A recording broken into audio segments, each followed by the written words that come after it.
siswi baru di sekolah yang bernama Nano. Nano memperkenalkan dirinya di depan kelasnya. Di kelas itu terlihat dua orang lelaki, yaitu Cheng dan Nanai.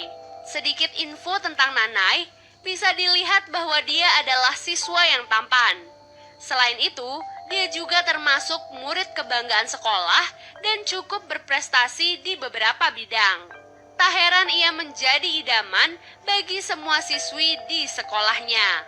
Namun di balik semua itu, Nanai adalah lelaki yang biadab. Ia tidur dengan hampir semua gadis cantik yang berada di sekolah itu. Beberapa dari mereka bahkan hamil dan melakukan aborsi. Namun ada juga siswi yang memilih untuk mempertahankan kehamilannya dan sekolah seperti biasanya. Memang tak ada yang bisa menolak lelaki setampan Nanai. Terlihat sejak Nano datang ke sekolah itu, Nanai sudah langsung menargetkannya untuk menjadi korban yang selanjutnya. Seorang siswi lalu mengingatkan pada Nano untuk tidak jatuh pada rayuan Nanai. Namun tak disangka, di hari pertamanya, Nano langsung nempel pada Nanai. Kemanapun Nanai pergi, Nano selalu mendampinginya. Para siswa lain pun melakukan taruhan. Berapa lama waktu yang dibutuhkan oleh Nanai untuk bisa meniduri Nano?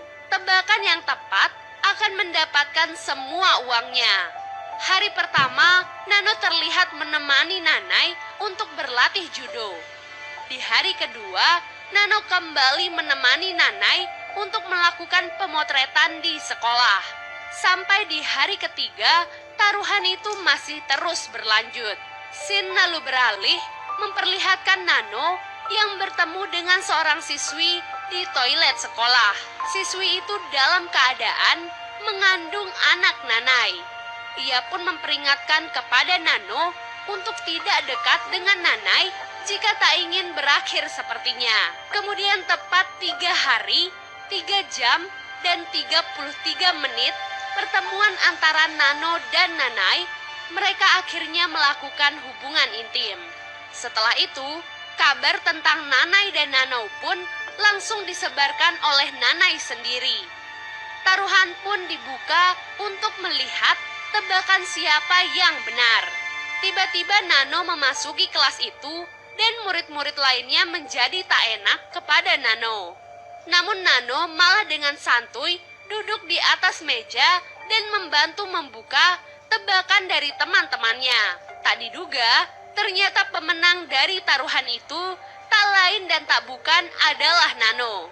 Nano pun membawa semua uang yang ia dapatkan dan langsung menghampiri Nanai sambil berkata, siapa yang sebenarnya dipermainkan di sini.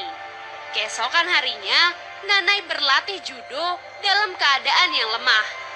Setelah berlatih, Nanai bahkan merasa mual.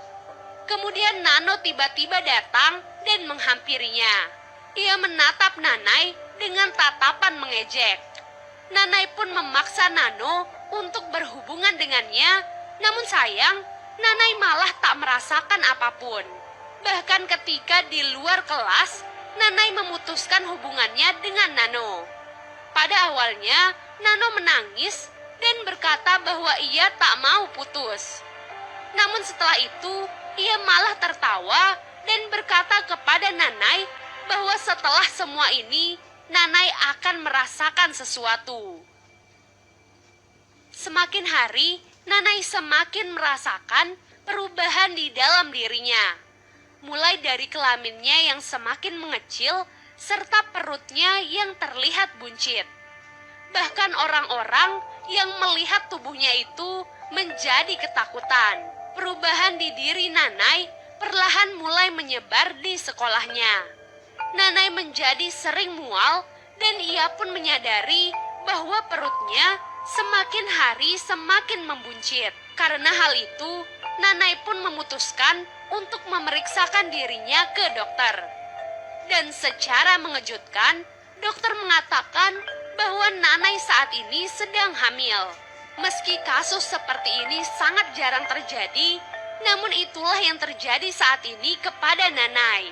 Keesokan harinya, Cheng dan Nanai terlibat dalam perkelahian. Nanai yang sedang emosi tak sengaja mengatakan bahwa ia sedang hamil. Pernyataannya itu langsung menggemparkan seisi sekolah. Dapat dilihat bahwa perut Nanai semakin hari semakin membesar.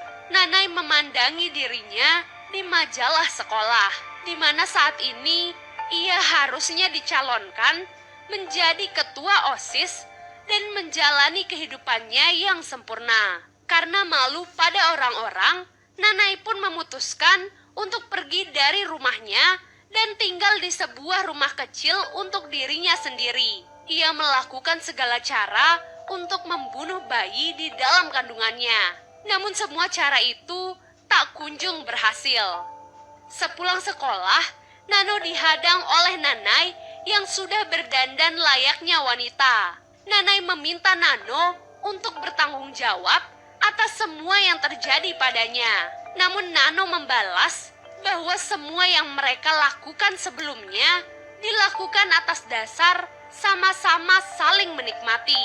Persis seperti apa yang selalu dijawab oleh Nanai dahulu saat beberapa gadis meminta pertanggungjawabannya. Setelah itu, Nanai pun bertemu dengan gadis yang ia hamili di tengah jalan.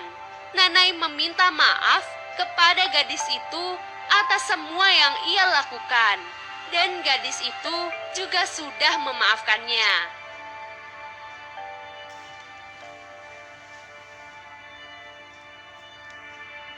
Beberapa hari kemudian, Nanai pun melahirkan bayinya. Entah bagaimana caranya, yang jelas bayi itu akhirnya lahir ke dunia. Nanai langsung meminta dokter untuk membunuh bayi tersebut. Namun dokter menjawab, jika ingin membunuh bayinya, maka lakukanlah sendiri. Nanai membawa bayi itu ke rumahnya. Ia berkali-kali mencoba membunuh bayi itu, namun selalu gagal. Ia terus berdebat dengan dirinya sendiri. Ia tak tega jika harus membunuh bayi mungil itu. Dan yang paling mengejutkan adalah Nanai saat itu bisa memberikan ASI kepada anaknya. Kemudian tiba-tiba pintu rumah Nanai diketuk oleh seseorang. Terlihat Nano datang membawa beberapa perlengkapan bayi untuk Nanai. Meski Nanai masih terus memohon kepada Nano untuk kembali kepadanya, namun Nano tetap menolak. Dan episode pertama pun akhirnya selesai. Pesan untuk para lelaki yang ada di luar sana nih, kalau nggak mau berakhir sama kayak si Nanai, makanya jangan sakiti wanita ya. Kan serem kalau tiba-tiba hamil dan melahirkan kayak gitu. So buat kalian yang mau series ini Mimin lanjutkan, jangan lupa untuk komen sebanyak-banyaknya ya. Terima kasih udah menonton dan sampai jumpa.